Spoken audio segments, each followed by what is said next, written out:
Hey, my name is Buster Rådvik and I'm a somatic psychotherapist.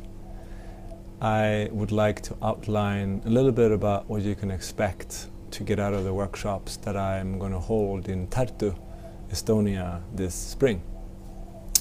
First of all, I just want to appreciate that you take the time to listen to this, and also want to apologize for the little chaotic nature of how I would like to tell you this.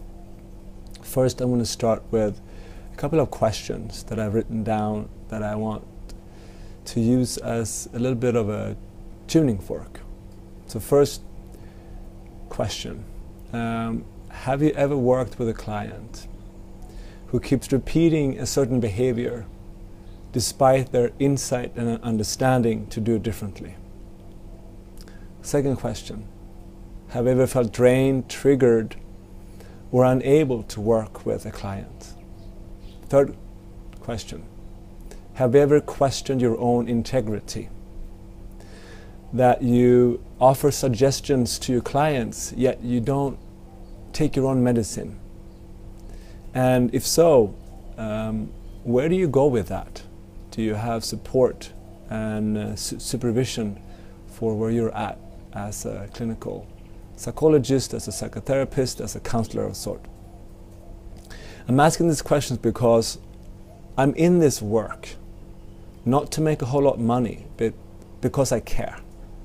And I know you are out there mostly as a human being who want to make a difference in a meaningful way. And it takes a lot to be a psychotherapist, because people come to us with their most difficult interpersonal and personal problems, and they look for an advice how to move on, right? And we are far from perfect. I grew up really learning how to be a caretaker, how to ignore my own needs to attend to yours. And partially that made me very attuned to what my clients need as a professional, but I had to do my own work.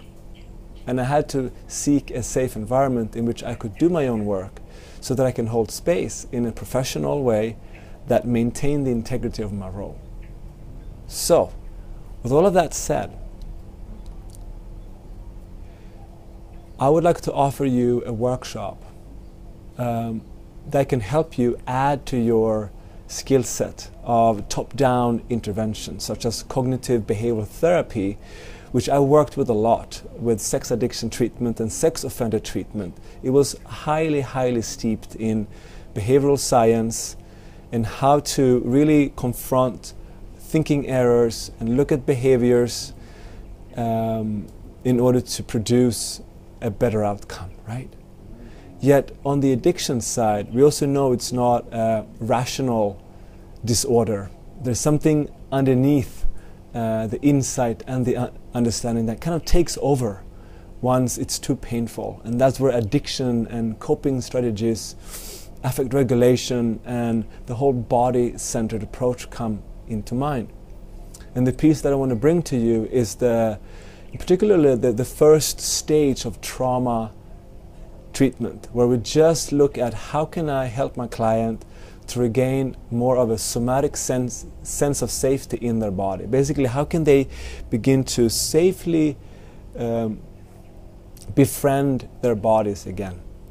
And I'm saying this because most of my clients who live with trauma, they've disconnected from trauma, because trauma you can see as being alone with too much. So we dissociate. The nature of trauma is dissociation. So how can we help our clients to begin to safely get embodied? Because in their body they have their authentic needs and their feelings, their wants, and they can begin to operate from inside of themselves.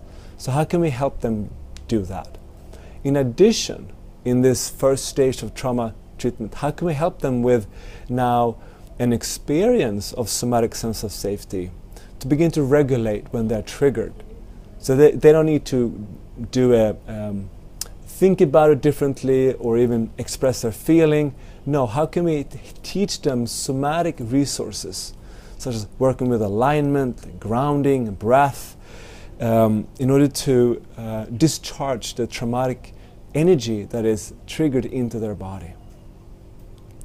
And this as well, giving them and yourself, daily practices. How can you inspire your client and yourself to actually meditate and do embodiment practices? And why embodiment practices? This is meditation is very, very difficult. It's close to impossible for somebody who carries a lot of trauma, because by nature we are dissociated. So the embodiment practice helps the client to really begin to feel into their body in a safe way, a way that feels empowering to them, and maybe even to you. As a side note, it can be really good for you to have embodiment practices such as shaking, or doing yoga, or doing breathing exercises, or tapping your body and whatnot, to actually reset your nervous system and find more of a resource. So for example, when you work with somebody and the client drives you nuts and you feel triggered and overwhelmed and you begin to feel frustrated, can you increase your tool belt to actually sit up more in a neutral space, sit back, offer more mindfulness, take a few breaths within yourself so you can access your heart and have more compassion and more humor and more space, so you can make a different choice to create a change that you and your client actually want to see, versus getting really like, oh my God, this is impossible, I'm so frustrated, I don't have any compassion, how can she do this? You know, I've been there many, many times where I feel really drained by my clients, and these skills are really for me as well as it is for my client. So we have the stage one somatic sense of safety, and also the embodiment practices. And then what you can also go away with is that we will use some more behavioral top-down interventions, such as a problem spiral and a solution spiral.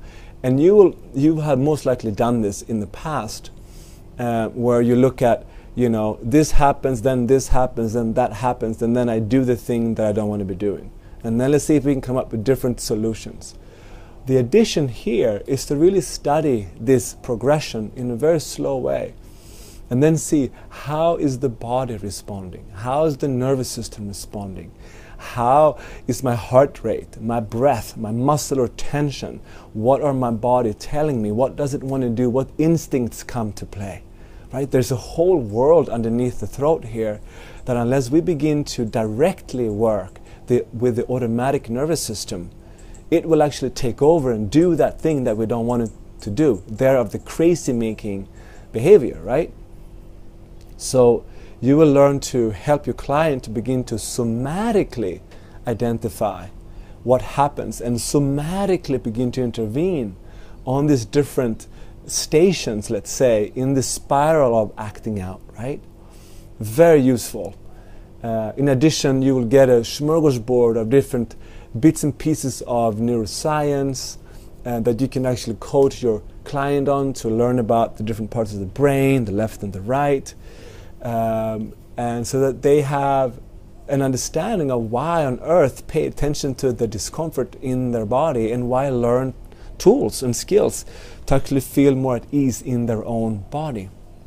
And the last piece is really profound for you and I as clinicians, because we are mostly here as human beings. I want this workshop to be support for you as a human being, where you can begin to open up safely among colleagues, so you can begin to get into integrity, because there's a lot of pressure on us to be the perfect human being. We are public figures. Our ethical guidelines basically say that you are a public figure, and everything you do will reflect upon your career, and everything you do publicly will reflect upon your clients. So you have to be, you know, this ideal citizen. And that's quite a lot, because many of us came into this work because we were wounded ourselves and we needed the healing. And we, you know, so it's like, I want this to be an experience where we all can begin to collaborate in a human to human way. And not just because I care about you, but because the clients will benefit. Because the new paradigm of psychotherapy doesn't stop with cognitive behavioral therapy. It doesn't stop by learning new theory. It really asks us to get really embodied and also get really, really relational. Because, you know, it sounds very hippie, but love heals, right? And what is love? Love, according to Daniel Siegel, who is one of my heroes, he's formed interpersonal neurobiology. He's one of the theorists and the researchers that I rely upon, in addition to sensory motor and Pat Ogden. But he says basically love is the ability to allow myself to be changed by somebody else. And it's in this allowing to be changed by somebody else that we form a new sense of self. And if anything, this is what we give to our clients in our session after session. We give our clients this sense of self that comes from having been with them in a dignified way, in a respectful way, in a tender way, in a loving way. So they walk away with a new sense of self. Now knowing that their voice matters, that they are welcome with their pain. And they begin to take this new sense of self that we've been part of creating with them into their relationship, and they begin to act differently with their children and their beloved and with their parents and so forth, even with their colleagues, right? So this was a lot. And so again, my name is Buster Radvik. I have a master's in psychology. I have 13 years of clinical practice. I'm a trained sensory motor psychotherapist. That is a body-centered psychotherapy that is derived out of the 80s. Ron Kurtz, he figured out that we don't need to do all this experiential release work to have healing. We can just add mindfulness. So it's in the bottom mindfulness based. What Pat Ogden then did, she took all the neuroscience, all the attachment theory, all the affect regulation, all the structural dissociation theory, and baked it all into one profound somatic training. And I've been in school with them since 7 years now. And I'm sharing bits and pieces of this because it profoundly changed the way I work with my clients individually and also with group and also with larger communities. So if you have any curiosity, reach out to Gaia. If you have any personal inquiries, let me know, and you can email me and we can talk that way. But I hope that you will come and attend this workshop.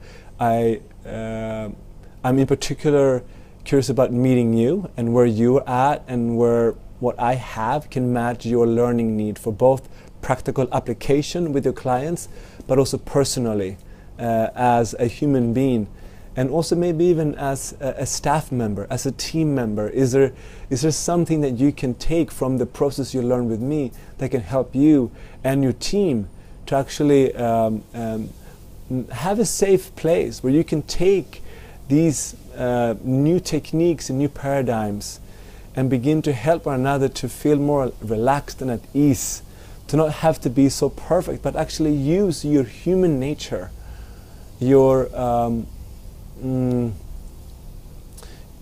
innate abilities to actually hold space for others, where you can both honor your role and your function as a psychotherapist. Thank you. Look forward to seeing you.